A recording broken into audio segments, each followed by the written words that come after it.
1, 2. We are live, coming here with a brand new Stir the Pod podcast show. I'm your host, Trevor, and tonight we're joined by the lone soldier himself, the OG. What else is new? Alex. Alex, how you doing tonight? Yo, yo, yo. And we'll just address the elephant in the room right now. Is there like a reason Andy not here tonight? Fezzy goes home tonight. And I don't know. He was texting us throughout the group chat the entire night and kind of around that 25, 26-minute mark, kind of the same time as Fezzy went home, he kind of just became Zero Dark 30. What are our thoughts, Alex, on that? Is Andy upset that Fezzy's gone? Very bromance, almost like a Jordan Bananas behind the scenes, fake, enemies, now best friends, or what's going on with that? Yeah, we really got, correct me if I'm wrong, but we really got no indication at all that he wasn't going to be on tonight's podcast. And then, I think it was maybe the commercial break either before or after Fezzy went home when we stopped getting text messages from him. And so, I think he may have been a little heartbroken about the fact that his number one guy, Fezzy, I think he had him pretty high on his power rankings. He definitely had him above a lot of people. Surely, I think he was top 3 for him, right? Yeah, I think so. On YouTube as well. Well, like that being said, we are here with the episode 7 recap. So probably the longest intro we've ever done in our entire existence. And I think the chat's already hit it. What the fuck was that like tonight? A 60-minute episode, we love 60-minute. Wait, whoa, do we have another guest appearance there real quick? We'll get into it. So another 60-minute episode, but what was that? we had 30 minutes of just the whole Fezzy drama from the last episode. Then we had about 15 minutes of who should we vote in, and then what did we have for the last 10 minutes? Just the elimination, which the eliminations was so anticlimactic. This could be the fastest recap of all time. And I'm just being honest. Yeah, no, the episode itself was pretty much a kind of not obviously not in terms of what happened, but in terms of just weirdness and quality, very similar to last week. In a weird way, it almost feels like this episode and last episode feel like a reset on the whole season. It feels like basically 2 episodes that are just kind of out there and just different, and they're shorter. And so it's just all right, pause whatever was going on before, get rid of the Fezzy, do all the fight and all this, and then start it up again next week. But that being said, like you said, the 60 minutes of challenge we got tonight was there's a bad elimination and then just fighting and drama that all started last week.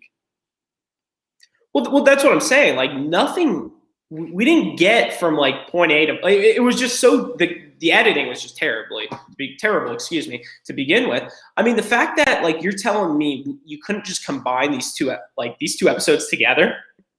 And Mike the Doctor brings up, we got 2 Josh's cries in one episode.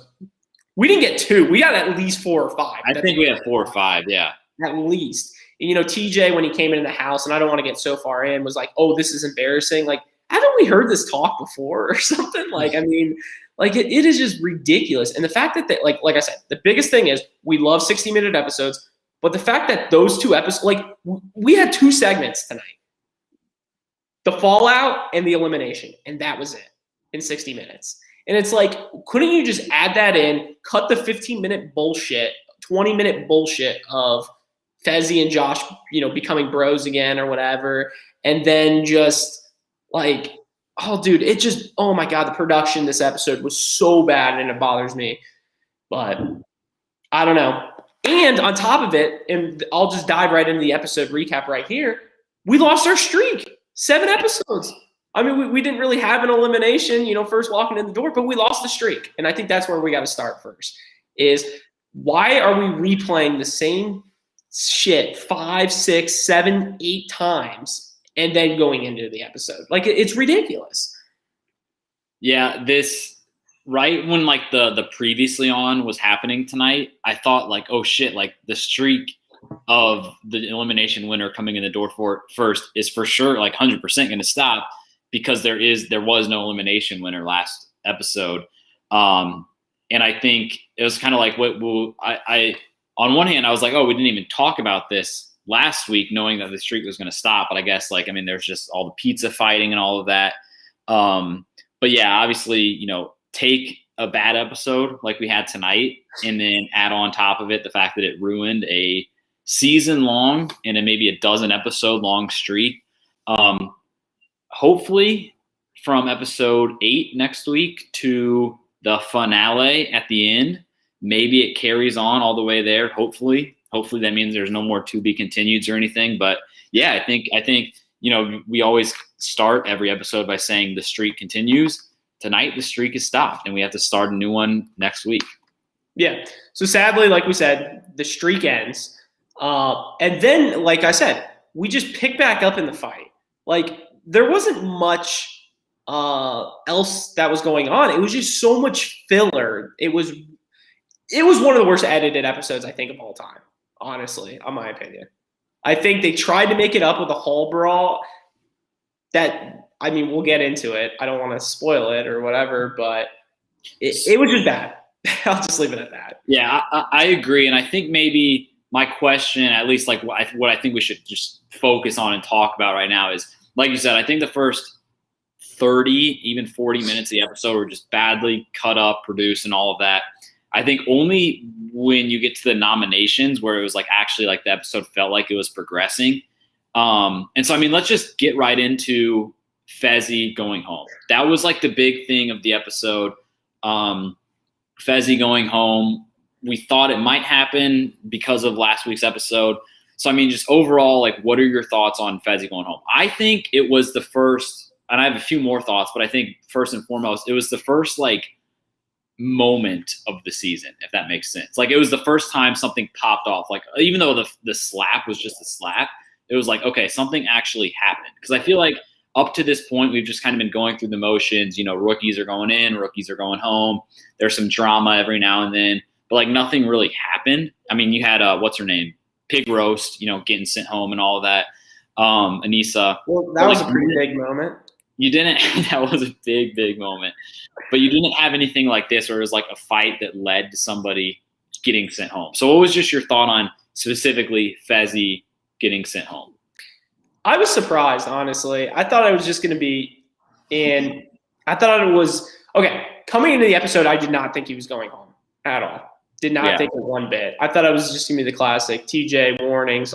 What you saw with TJ giving a warning to Amber and Esther, then giving a warning to Josh, and then right away, he obviously axed them there. The thing that gave it away, once again, we bring this up a million times, is production with the spoilers. They gave Nelson, I think, 3 confessionals where he's like, Teach, he just doesn't like when people get their hands on each other, at least 3 times.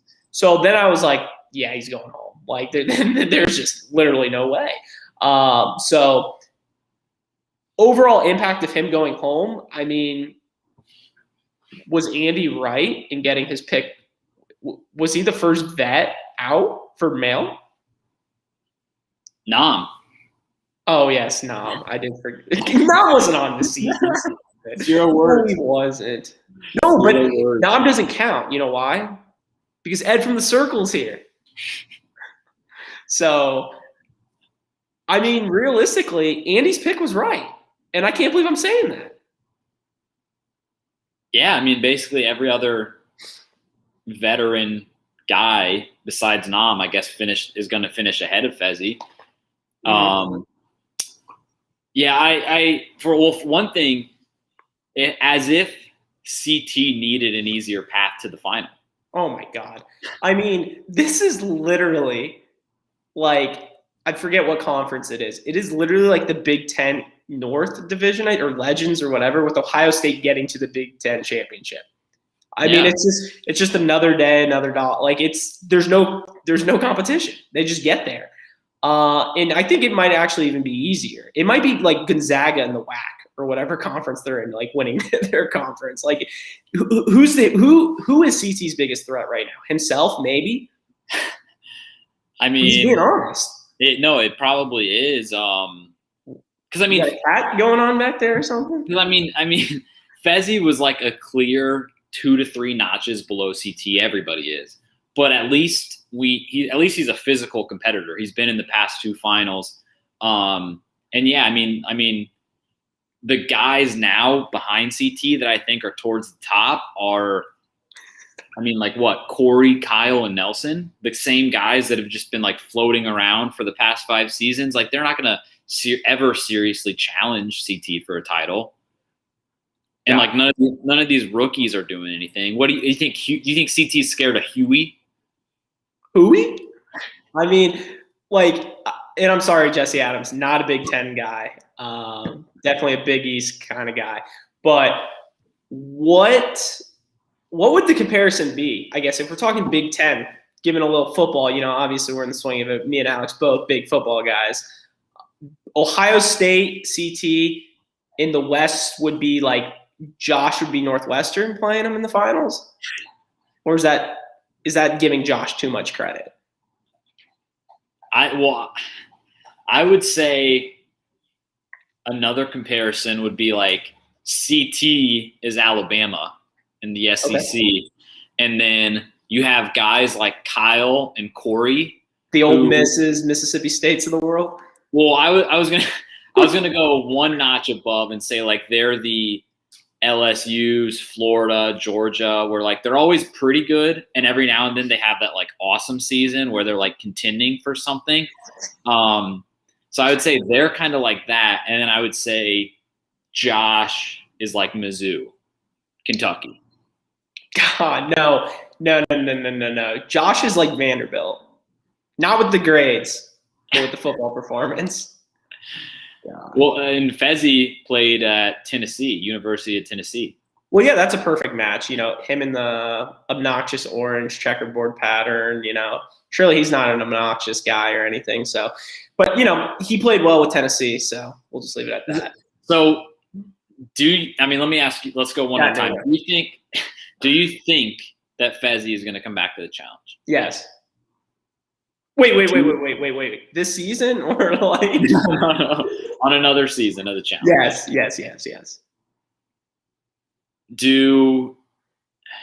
I'm just gonna say I'm kind of rooting for him. I like the. All right, so now I think it's just going to be me for the podcast because I don't know what the hell Alex was saying there. I'm sorry you guys just had to listen to that. That was very embarrassing. Sir, the pod does not put up with that kind of behavior. Okay, sorry. There's some technical difficulties there. What were you saying, Alex? Let me ask you this. Serious question. What do you not like about Fezzy? His personality. He played football at the University of Tennessee. He thinks he's a god. I mean, how much more do I need to say? I mean, he literally didn't eat. He acts like he's a god. Like he's like CT. He acts like he's CT. In here, I'll bring it with all these other people. Esther tonight, Berna this tonight. All these people are talking so much shit about vets and stuff like that with everything. What have they done, the rookies? What has Fezzy actually done? He's made it to a final and he quit. He's a quitter. He didn't win it. Two finals. Oh, give me a break. I mean, he's a quitter. He gave up on Casey. Casey had one leg and still could have done better than him. I mean, he's a douchebag. I mean, it's a broken record. I don't want to keep dragging him along, but all these people think they're so entitled to everything on the show. They act like they're gods, it's like Achilles or whatever. And I'm just sick and tired of it. Like, show CT, and everybody knows I'm not the biggest CT fan, but I put respect on his name. I understand he is a great competitor and he's obviously great for the show. But on the flip side, you got to put respect on those guys' names. Okay, so I'll say that you're rooting for him. I cannot believe you said that. I don't necessarily know if I'm rooting for him. I would say that there is nothing about his personality that I like. But in a weird way, I'd like how much other people hate him. So you like him being the villain? Yeah, I think he actually does it pretty well. I think he didn't do it that well last season, because you remember his rookie season, he was like silent, like he didn't really talk at all. And then I think, last season he kind of overdid it and kind of settled into it a little bit now. And just kind of another takeaway overall is that Fezzy, and this always interests me when like good challenge rookies come on. Fezzy is still technically undefeated. He's still never lost an elimination. And like, I'm being serious, because like for a rookie to come on the challenge and to compete on 3 seasons and to not lose an elimination is just like rare. And usually it involves something like getting sent home. Like I think Tony, and by the way, can we get him back? I think Tony on his first 2, check me if I'm wrong, 2 or 3 seasons didn't lose an elimination, and it was basically just because he was going home all the time, like getting sent home. Yeah, yeah. And so I'm just still interested to see like when the first time Fezzy is going to lose an elimination is. Who do you think his first loss would be against? And that's like what I was hoping to see this season. I don't know. I mean, I feel like it would have to be an elimination that's like weird, where like anybody could beat Fezzy in, like not like a hall brawl. He beat Jordan in that pole wrestle. What about a rage cage? Fuck rage cage. I mean, I would say like Corey and Kyle just have the best chance just because they're always on the show and they've won eliminations. Because like I don't think we're ever going to get the headline CT versus Fezzy event. I mean, we didn't think we would ever see a West versus Bananas, but we saw it twice. That's true. God, chance for stars, the stick. So stupid. Those spin-offs were terrible. God, it was all about just getting the pay cut. Remember, not to just completely go off the rails, but didn't Bananas bring in a Make-A-Wish kid to literally become MVP to get out of a elimination? Right? I think he did. I think it was. What was the format? Was basically like the winning team, whether it was champs or stars, got to pick like their MVP, right? Like the guy who was safe, and then got to choose the person. And yeah, I think Bananas brought in like one of the kids that was like part of the charity before the challenge, and they were like hanging out, high-fiving and all that. And then they do the challenge, and the champs win, and Bananas like assumed that he was just going to be voted the team MVP because he had his buddy there. And then Wes like called him out on it. It was like, wait a second, like I should be MVP for this. So Bananas. I mean, this is just so classic.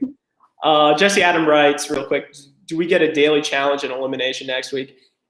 If we don't, I mean, come on, what are we doing? We'll be here till literally March Madness at that pace. I think we have to.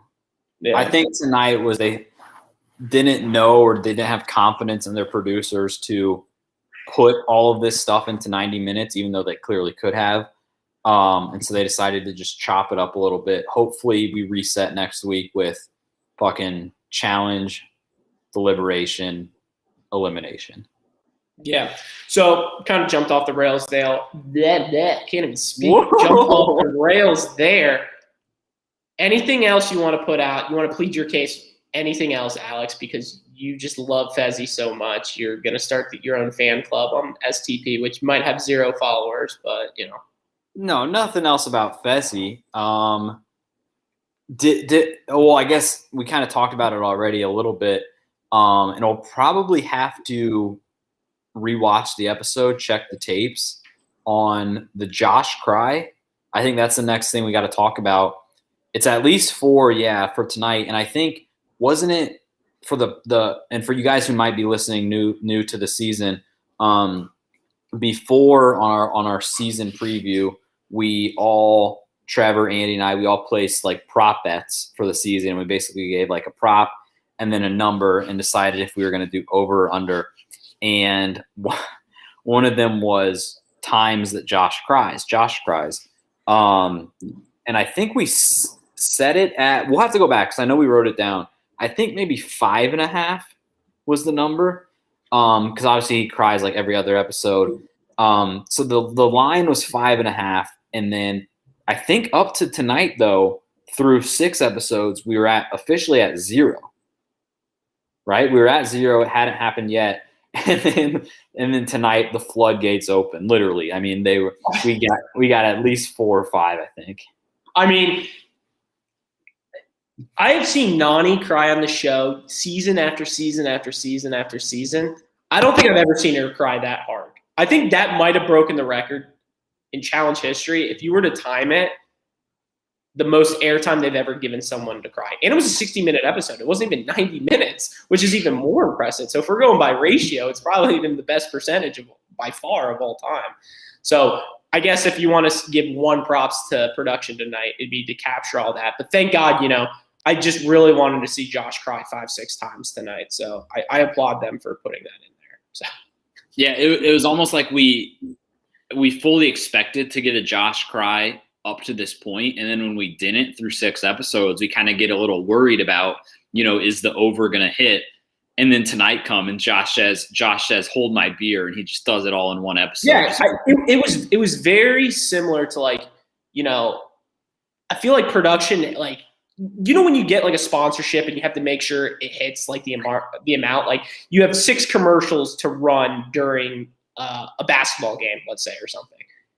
I felt like they were like, oh shit, we forgot we signed this contract with Josh. Let's get in all the cries just this episode just to make, the 7 episode mark. That's what it felt like almost. So yeah, it's like if you took in the NBA, if you took LeBron to score over 34.5 points in the game, and in the first quarter he only scores 4, second quarter he scores 4, and you're kind of worried, and then third quarter comes and he just fucking scores 28 all at once, and you're like, okay, we're good. Yeah, I mean, it's just ridiculous. And also, chat, you guys have been awesome tonight. Love by you. You are absolutely correct. Sylvia definitely stayed for literally headbutting a contestant. Who did she headbutt? I think it was Marie, friend of the program. Vendettas, right? No, it was Dirty 30?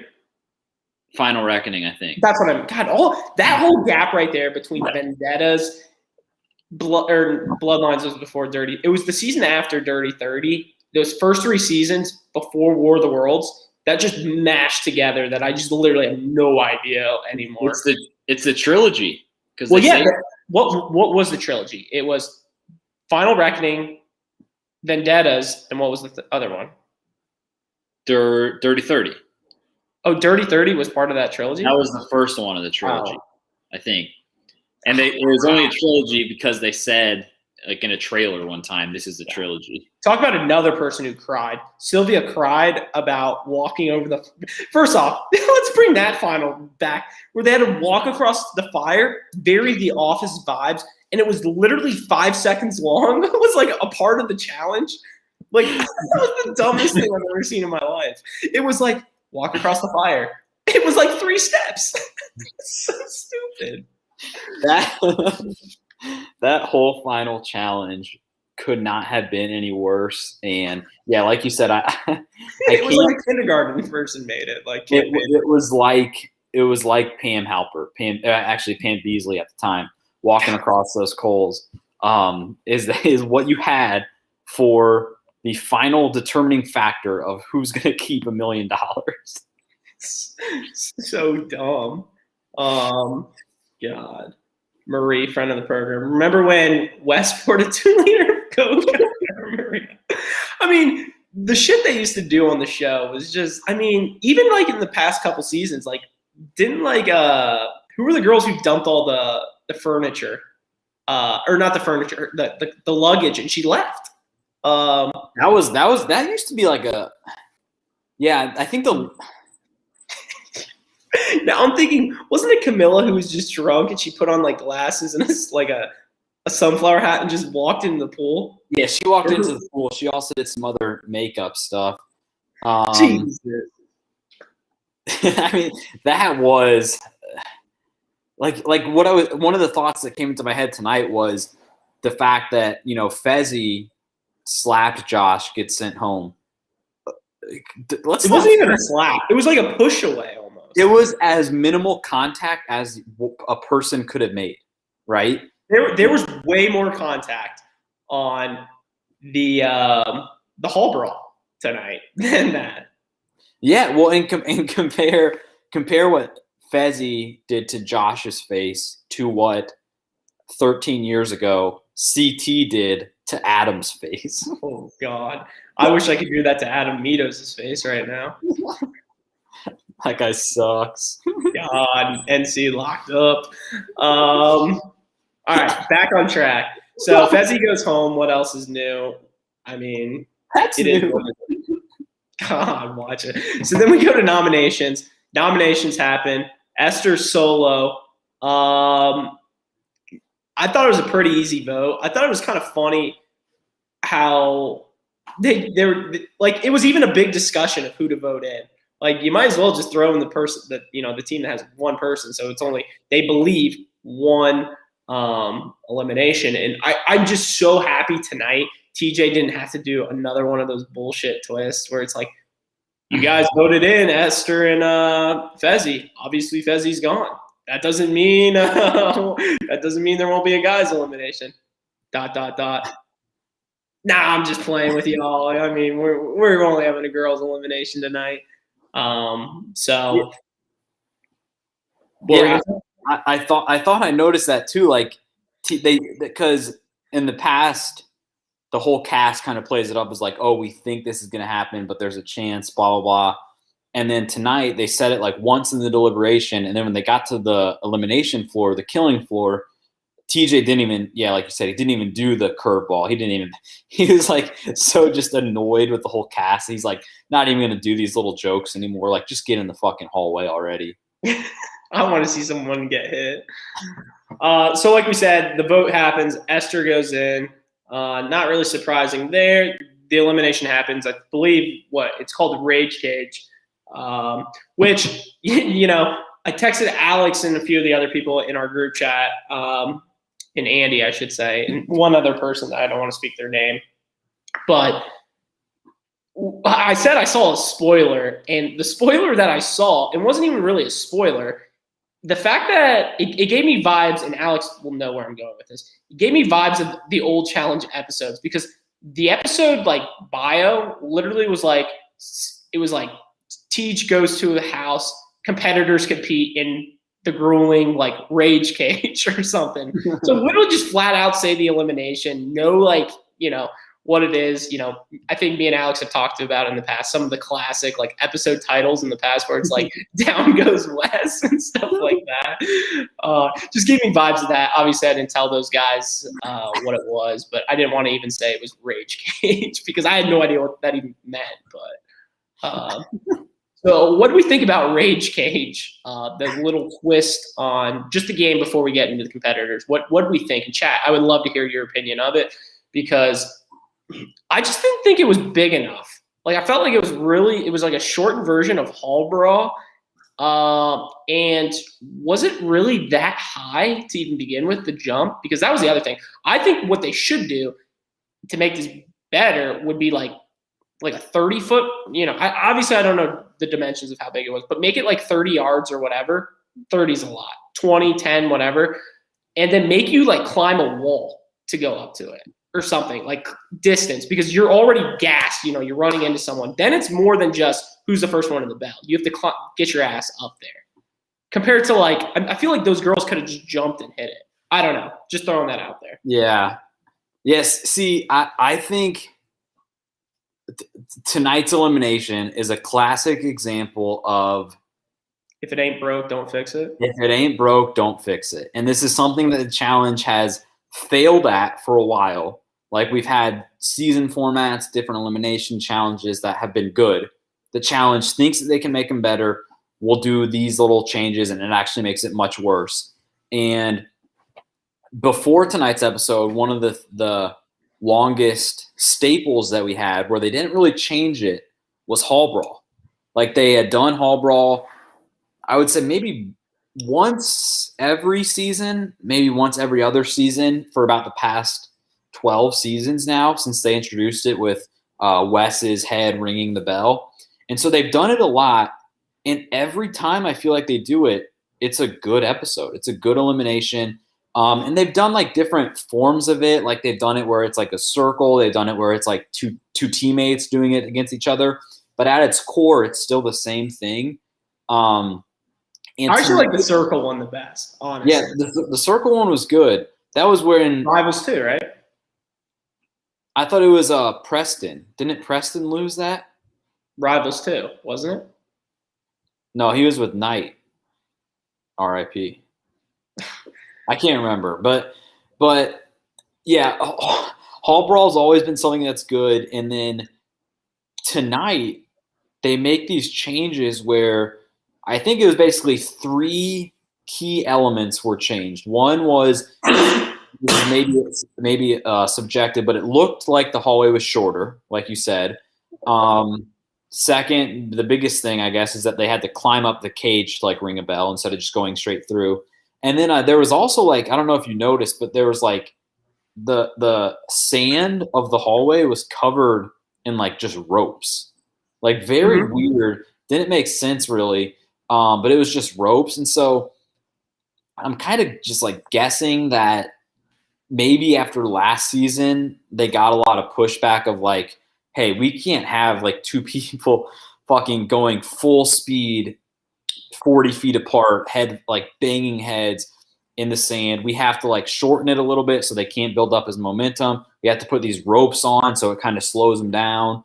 And we have to put like something above them so they don't worry straight. Like they don't have to worry about going straight. They have to like kind of get around and then get up. I don't know. But at the end of the day, this elimination was bad, but I don't think it was bad because of all those things. I think it was bad just because it was Emmy and Esther, to be honest. Like I think if you put this Hall Brawl with I don't know, CJ and Zach from 10 years ago, I think it's still a really good elimination. So I guess it was fine. The result was boring. I just don't think they needed to change it at all. Yeah, no, I agree. I think, if it ain't broke, don't fix it is like what we need to go back to. I feel like, I see people in the chat, Jesse Adams, for example, like I feel like we are literally, a lot of these eliminations have just been puzzles kind of thing. It's like something that happens and then you got to do a puzzle with it or something. What happened to the good old like T-bones, like where you're just hanging on for dear life? Who can do it? The ones where you're in the sand and it's you versus another person, like who can outlast? And those eliminations, like they claim, are like 2 hours, 3 hours long. Like that's what people want to see. I would rather see that than who can solve math 9 times 3. I mean, I don't know. So yeah, and another complaint that I had with tonight's elimination, and I think we brought it up. I don't know if it was specifically last season or I think it was maybe even when Nelson went against Rogan in a Hall Brawl. Remember that a couple years ago? One of my complaints from tonight was the editing. Like I don't know about you, but I couldn't tell which girl was which because I couldn't tell which girl was which. It was all dark. There was it was like blue and black and red. Well, I think they were both wearing like long sleeves. They were wearing long pants, socks up, so you couldn't see.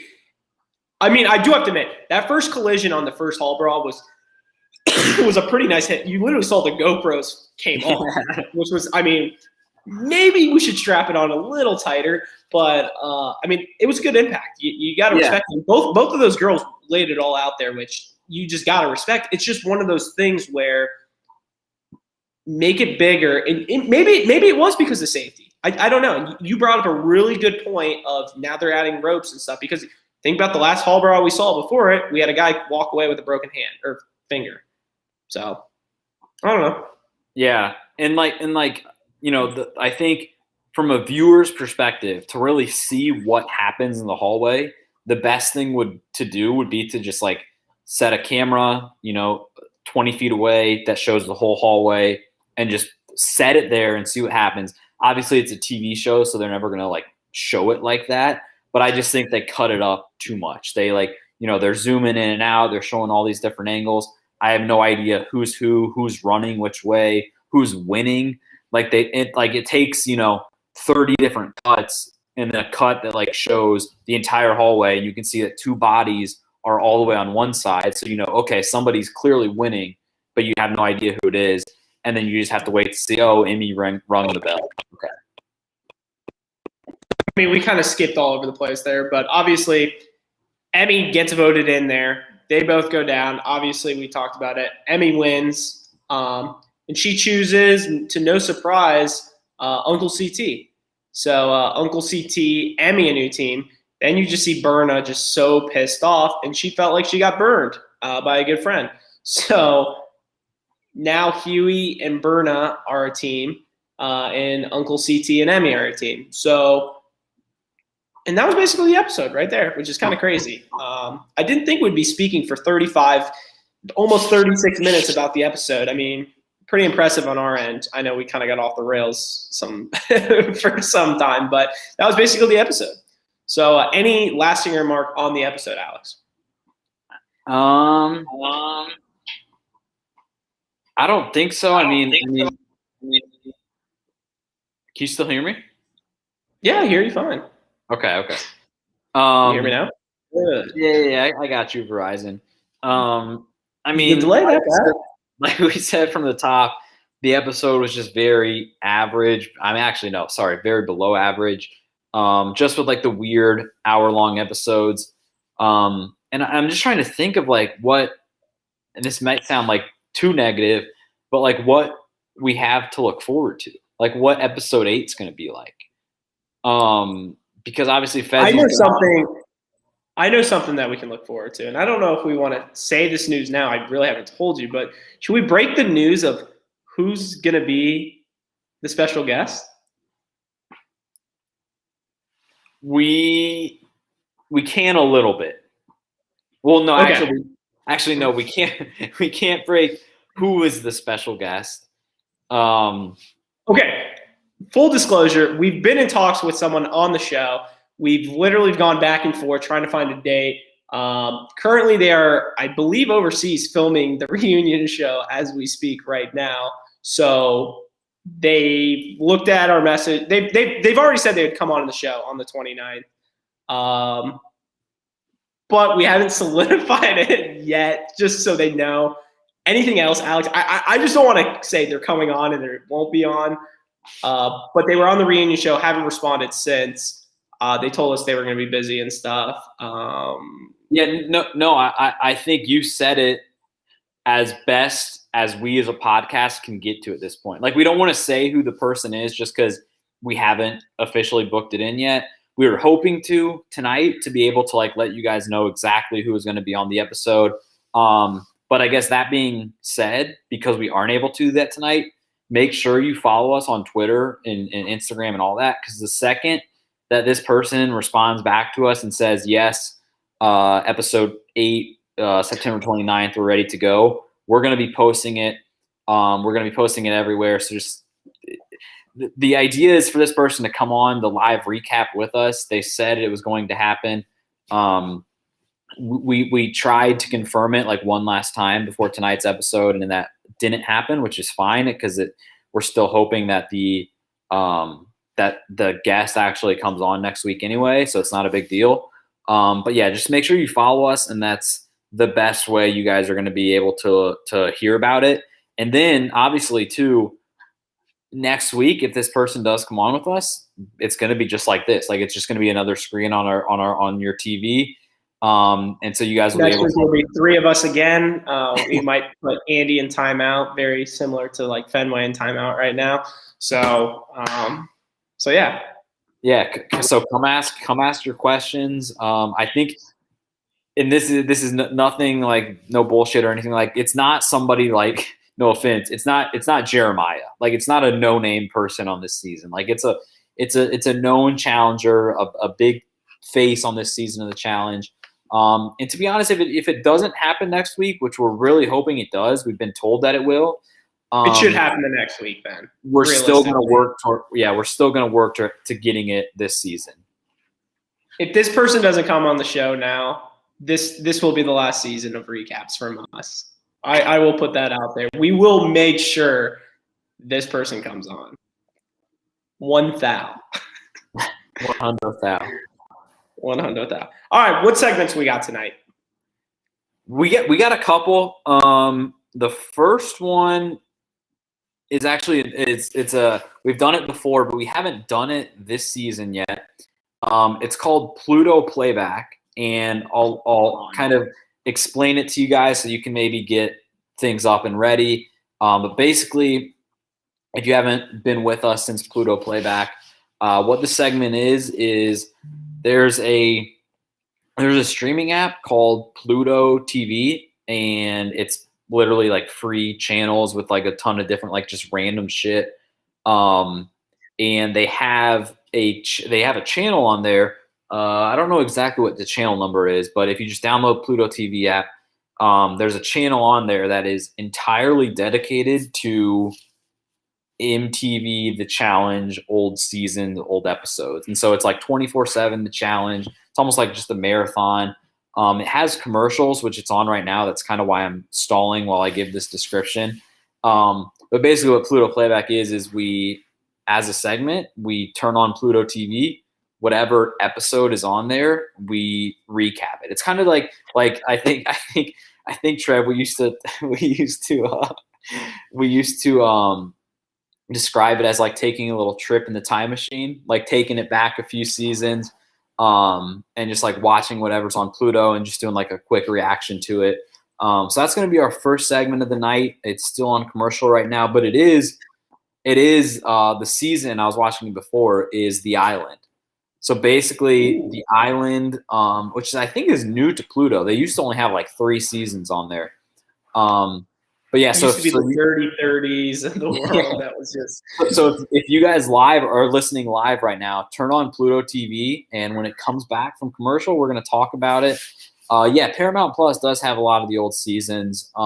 We like doing this for a segment just because we don't know.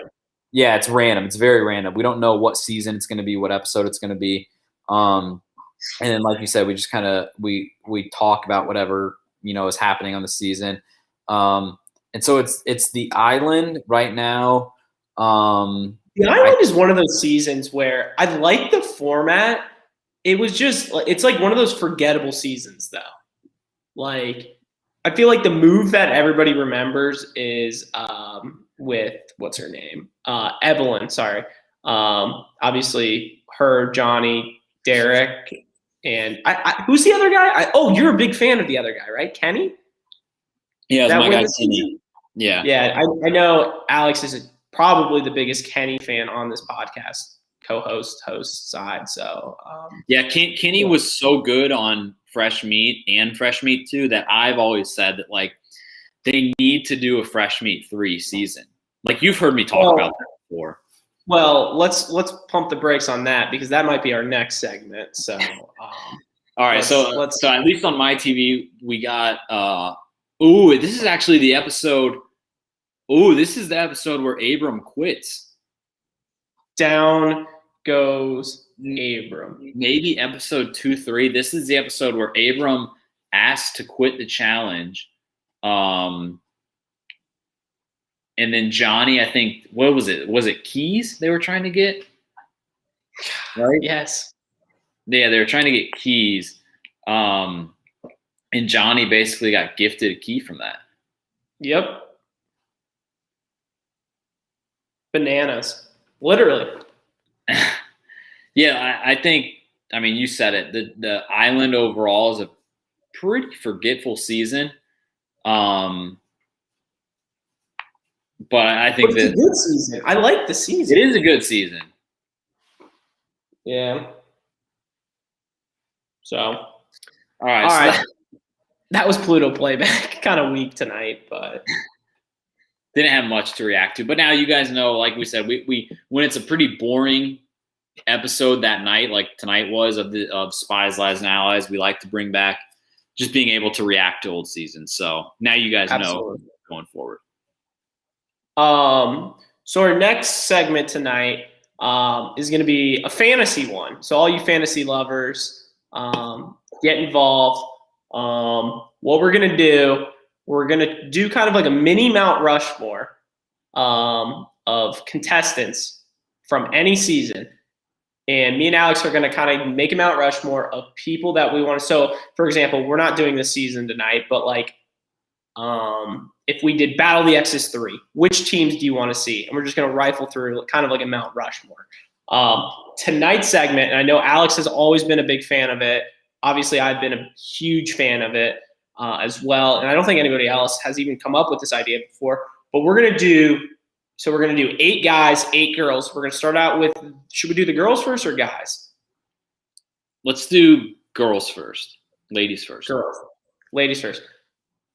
We're going to do the top 8 girls that we want to see on Fresh Meat 3. So if there was a Fresh Meat 3, I know me and Alex have been huge on that topic. Nobody else. We just want to know top 8 girls that who would just be amazing. And it could be anybody. It could be anybody that's been on the challenge before. Hell, it could be Lolo Jones. It could be I don't even know. I was going to throw out another show like that, the Louise Hazel girl or whoever. Gus, if you're a big fan of him. I know what you're talking about. Could be fucking Master P's son that we've seen on today. So write us in the chat, females. Alex, I'll let you have the first pick tonight of who you would love to have back. Okay. And we would have to kind of think of it as if we're doing a Fresh Meat 3 season, meaning that all of the girls are going to be paired with some random off the street guy, right? Absolutely. Yeah. Okay. I think, and I want to say, this is very different than choosing your top 8 people because you want to make the season good. So we're trying to make the best overall season of the show. So Alex, with you're making the cast as interesting as possible. So I think with my first pick of the girls, I'm going to go Laurel. I'm going to go Laurel for just the fact that she's obviously a huge competitor. She's someone who's like in your face, like just entertaining to have on TV. And she was on Fresh Meat too. She knows what it's like to be Fresh Meat. She was one of the best people on that whole show. So I think maybe if you have Laurel on Fresh Meat 3, she's one of like your headliner of the whole cast, like, cause she's been through it and she's just the beast. So I'm going with my first pick, Laurel. Great pick.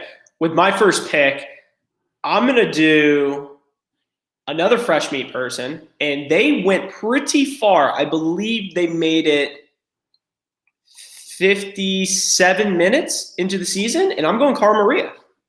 It's a good pick. I think Cara Maria, when you drop in, I'm glad you chose Laurel first. I think when you drop in Cara Maria and Laurel, there's always a little clash going. And overall, I'm not a huge fan of Cara Maria, but she does bring a lot to the table. She does impact the game. She's really fucking good. So I'm all in for her. My second person is someone in, I think this is going to be kind of my last like big dog pick. And then I'm going to kind of pump the brakes. I'm going Emily. I have always said she is the best in the game. So when you have a girl like Cara Maria and Laurel already, and you throw in Emily, it doesn't get much better than that. The only knock you can have is maybe her personality and stuff like that. But yeah, that's my pick. Those are, I mean, obviously those are 2 massive names, very good picks. So we have 3 girls total. My second pick overall is going to be another Fresh Meat 2 rookie. I'm going to go Teresa. And I think she's definitely a step down from our first 3 girls just in terms of quality. But what I think Teresa would bring to Fresh Meat 3 is her what do I want to say? Her inability almost to like work well with partners. Like she always seems to be mad at her teammates, which is going to make for great TV. She's going to be like a good competitor, but like for her to work with a rookie guy who's never been on TV before, I think she would lose it. She would lose her composure while still being very, very attractive the whole time. So I'm going with my second pick. I'm going to do Teresa. All right. Next pick. My next pick,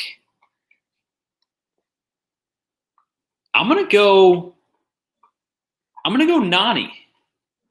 Oh, okay. And I know it's kind of random, but I'm going Nani. Like we said, we're not doing our top 8 girls overall. We're just doing for Fresh Meat 3. I'm going to go Nani just because, one, I think it would be interesting because Nani came at least a full era after the Fresh Meat era. Like when Fresh Meat 2 ended, she was probably still like 18. Like she wasn't even close to being on the challenge. So I think that aspect of it is interesting.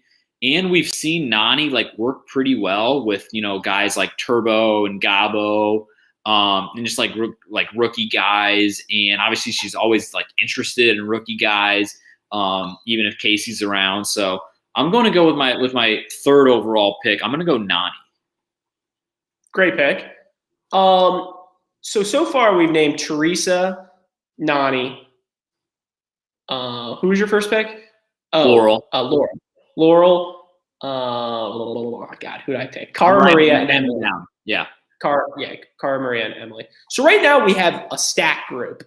And it's funny because I said after my last pick, I wasn't going to bring more stacked people in, but I forgot 2 people that I think bring a lot to the table.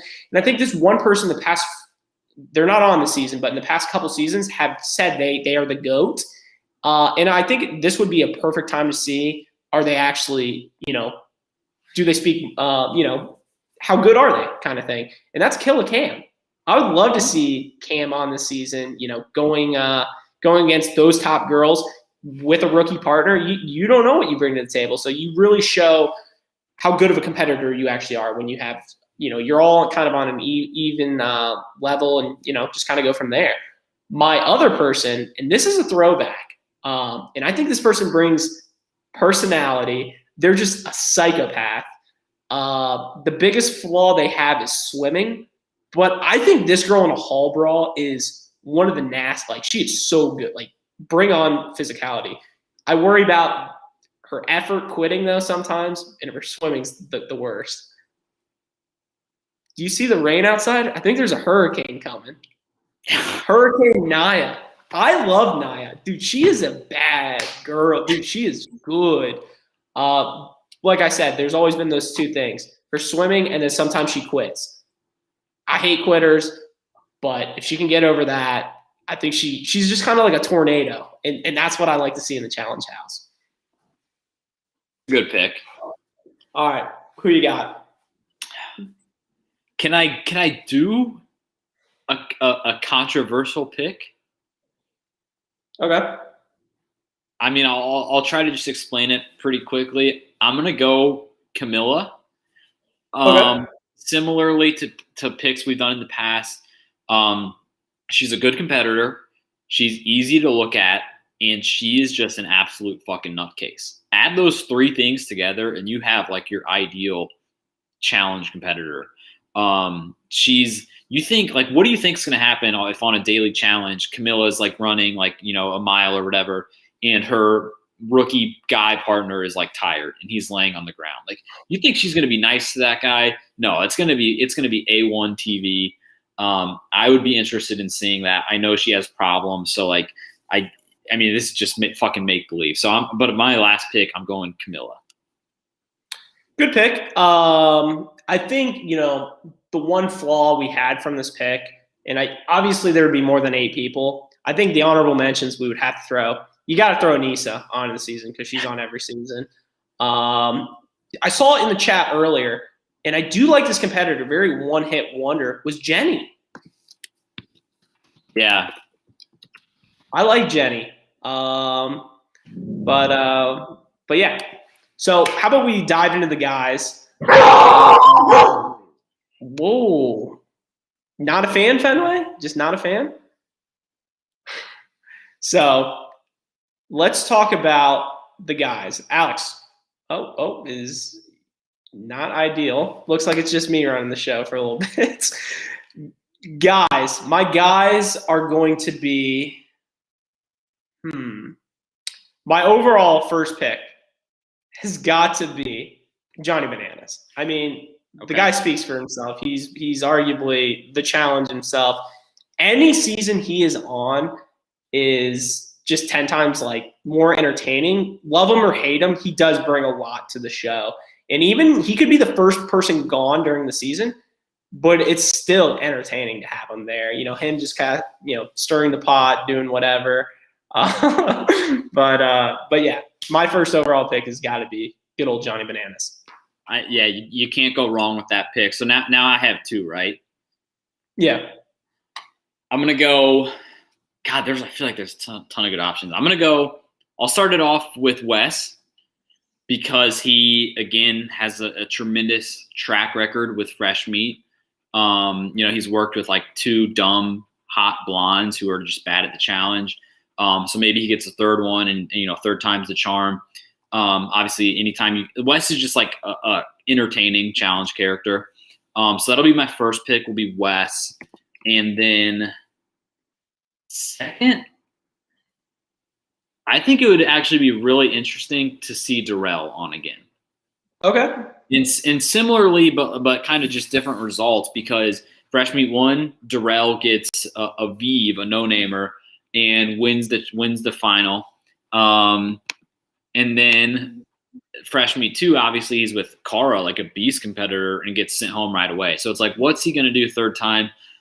We've talked about Darrell a lot, how he basically is like two different careers. Like his first half was amazing, never lost. Second half is just like a different era of the challenge. So I think it would be cool to see Darrell back in a fresh meat format. Yeah, absolutely. For my second pick, I just want to throw it out there. We just got to get this person on, so I'll swoop him up now. Not really much you can talk about the guy being on the season, probably going to win the season. You got to throw CT on the season. CT just an absolute beast. What else is new?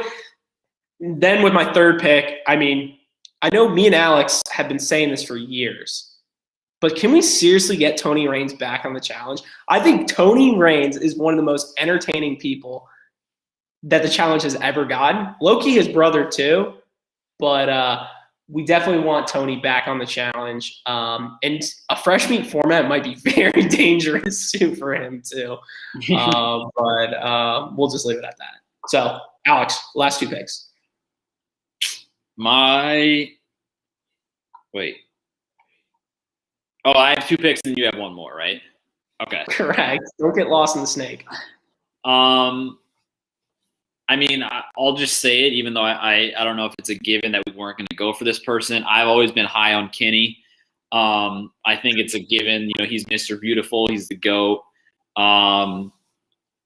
He speaks for himself. I could write a book on how to dismantle an entire challenge alliance. I've always been the biggest Kenny guy here. So I'll go Kenny, and then with my last pick, I'm gonna go Jordan. Another prime character to see on your TV. He's good at everything, literally good at everything, while at the same time being a cocky asshole in like a likable way. Like he's entertaining. And not to mention the fact that he'd be coming off not a divorce, but a called off engagement. Come on, he'd be an animal. So I'm going with my last pick, Jordan. God.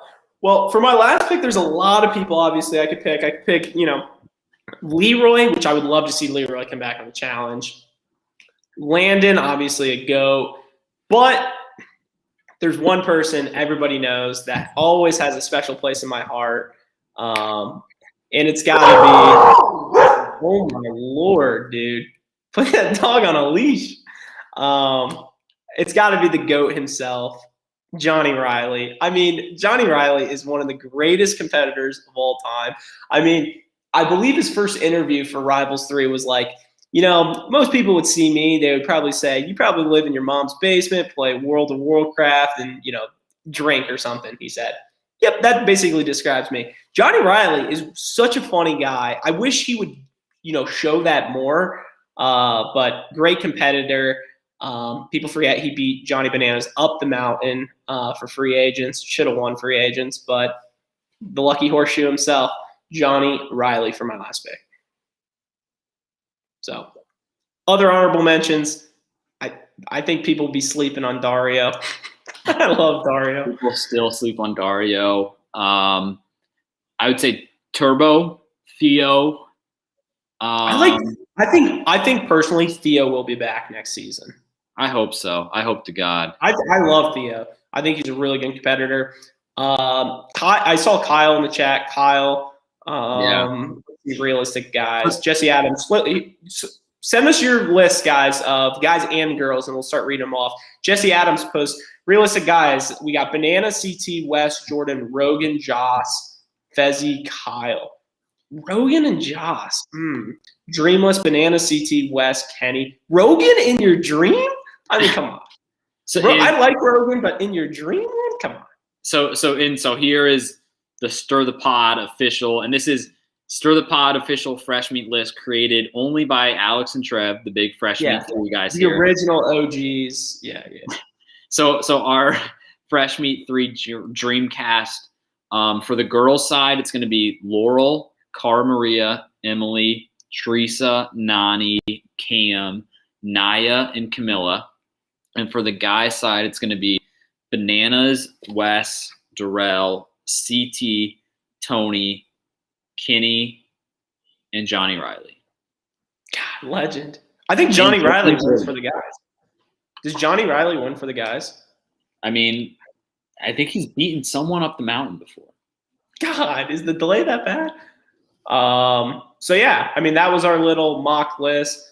God, Dario's twin. People forget, friend of the program. Yes. He is a friend of the program. If you listen to that podcast, you are a true STP/BMFEP fan. So props to you. Anything else before MVP LVP time? Right? I think it's MVP LVP time. All right. Well, it's MVP LVP time, guys. Presented by nothing. You guys know what to do. MVP, LVP in the chat. First response, we'll do the order. Very small list, obviously, tonight. So just say Alex or Trevor, whoever you say. Yeah, you can literally just give it the first name. Bad Trevor. That's on me. I should have known that. Oh yeah, very, very good. I was just picking. Yeah, we did. We've had some guests on before. Can we? All right, Trev, I think you're first. All right, looks like I'm first. My MVP tonight is, I mean, call it whatever you want, a bullshit pick or whatever. I would never give out a bullshit pick, but it's got to be the chat. The chat tonight, I mean, without you guys, I mean, hell, we're longer the episode, and we've had more fun on here than watching tonight's episode.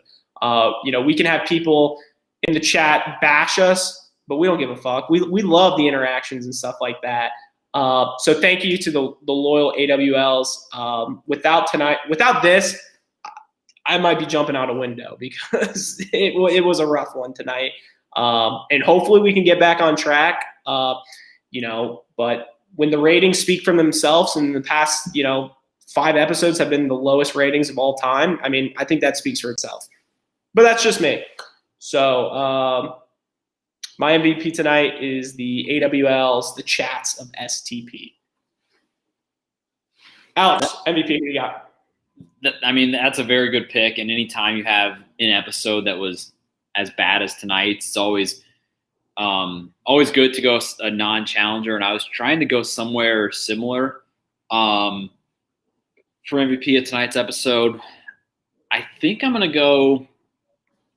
go with a challenger. Pretty straightforward, pretty simple. I'm going to go MVP Emmy. Whoa! And I think you could do a simple math equation that is elimination win plus getting CT as your partner instead of Huey equals MVP performance. Like that. It's almost like that Chuck Norris in dodgeball, just like just that little so classic. You get a thumbs up. I mean, she didn't do much aside from that, and like we said, the cage rage itself kind of sucked ass. But I mean, she still won it. She still won an elimination, and anytime you could fucking get CT as your partner, that's a good episode. Yeah, absolutely.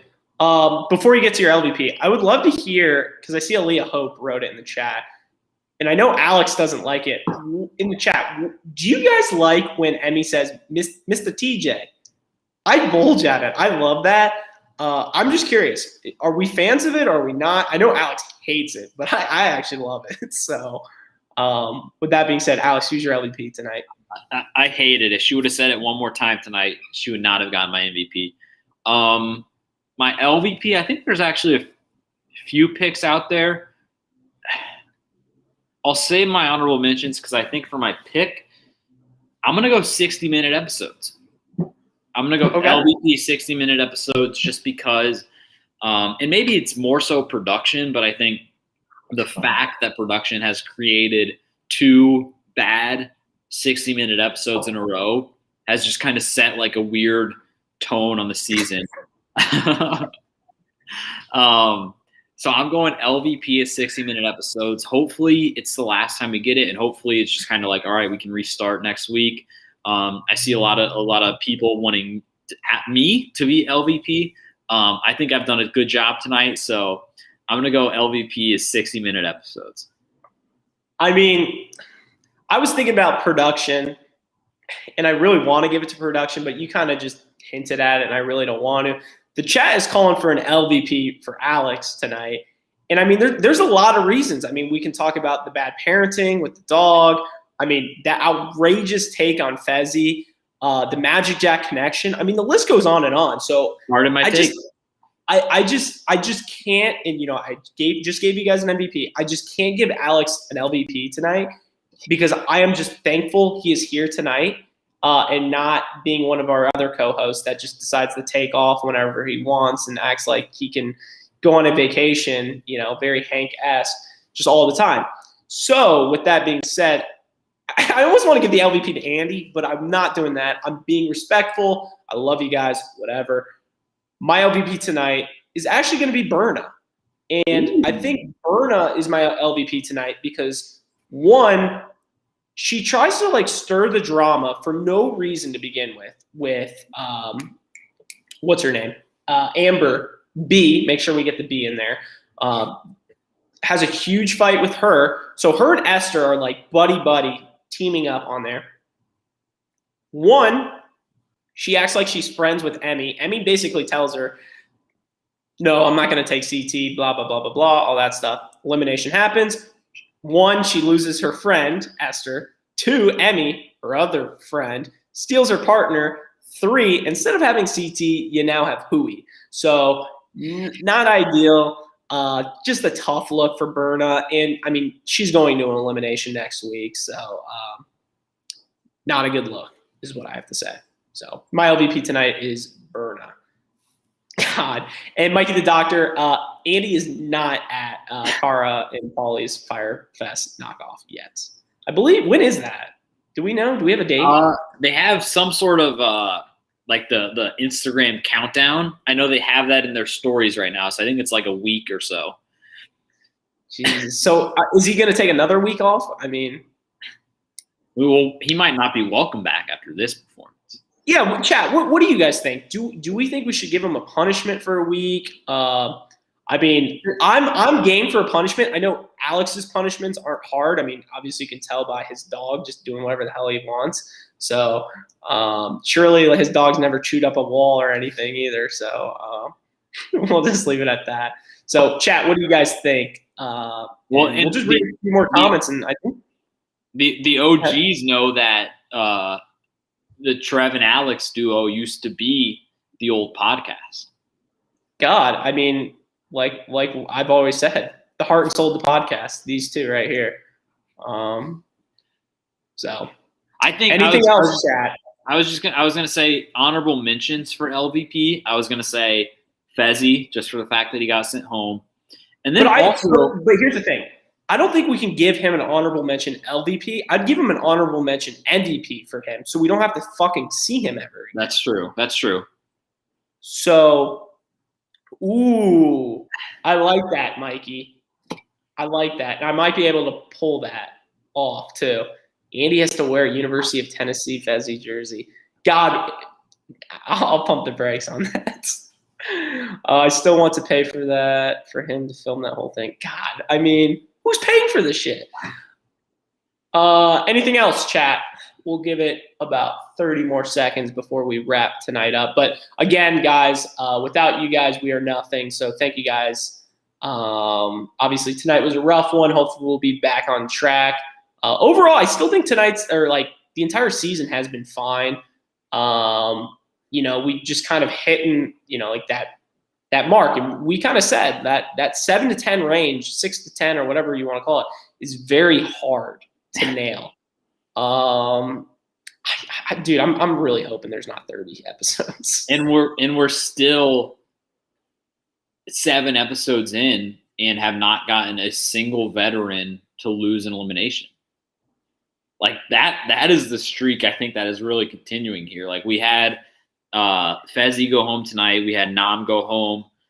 We had what's her name, Pig Roast, go home right before pizza night. Like we've had vets go home, but still fucking we're in almost October and we don't have a single veteran who's lost an elimination. Oh, and honestly, only even one veteran who's gone into elimination, being Amber, I think.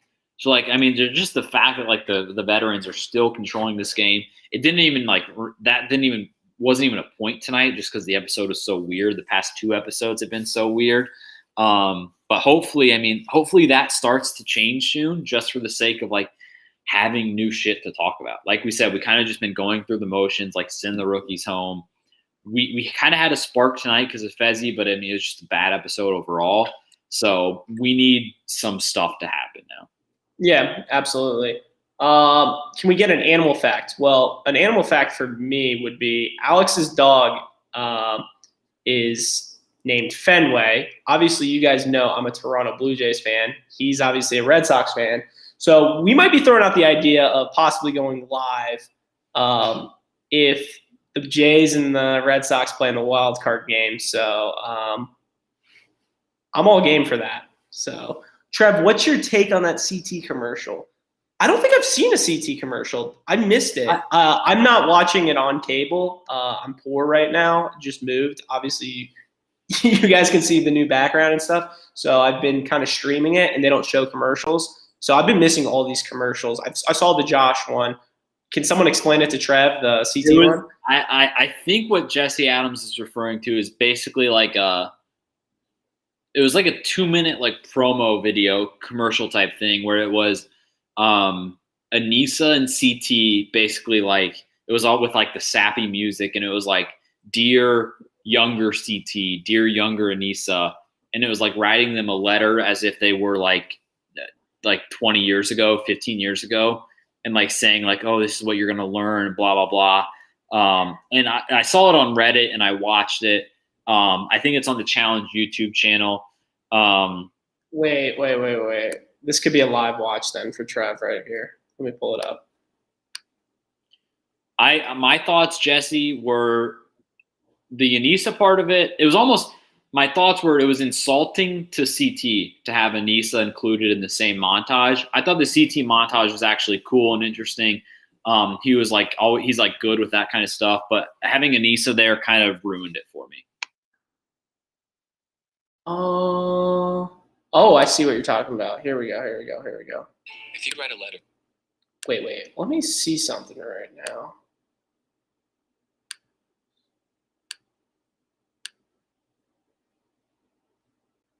Boom. You see that, Alex? Yeah, I can see it. To your younger self. Dear Evan Hansen, today is going to be an amazing day. What would you say?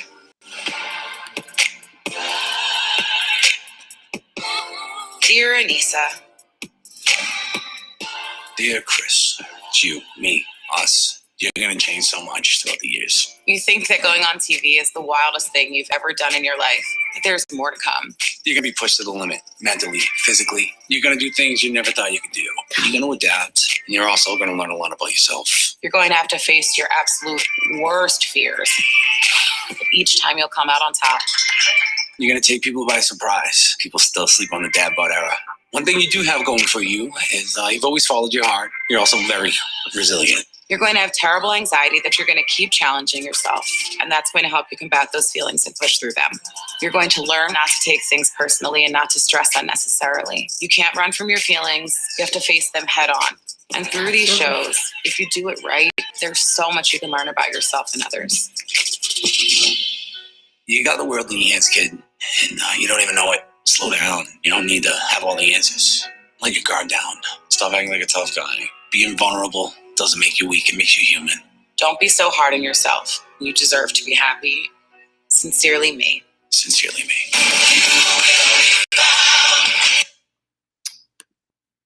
I mean, Not bad. I don't really, yeah, I don't know what to say about it. I mean, it was, kind of, I wish, more people would do that. Oh my God. All right. Maybe we'll let's cut it off.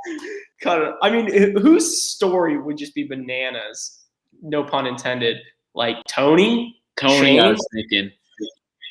Paula. Okay. All right. I'm done. But yeah, I like the concept, and obviously they chose, people have been on the show for like 20 seasons, it feels like. Yeah.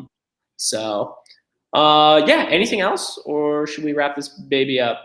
I don't think so. Make sure you guys follow us to hear the guest announcement as soon as we know it. That's about it. Yeah, not much to say. Again, thank you guys for listening to a brand new Stir the Pod podcast show. I've been your host, Trevor. You can follow us on Twitter at Stir the Pod. You can follow us on Instagram at Stir_the_pod. Thank you guys. Love you guys. The sun bear is the smallest bear in the world. Shout out Duffy.